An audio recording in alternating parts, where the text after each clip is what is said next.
Yes julle, okay, ons het nou hierdie enetjie gekry. Ons het ons tweede stand, eerste stand wat nou nie so goed uitgedraai nie.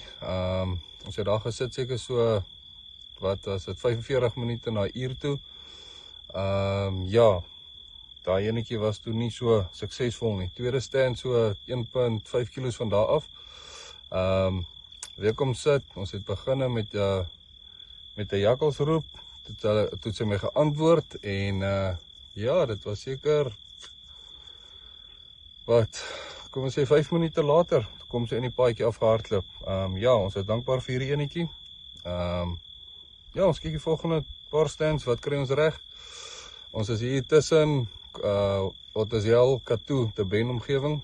Ja, so tussen Ottosdal en Kathu. Nou ja, kom ons kyk wat lewer die aan verder op.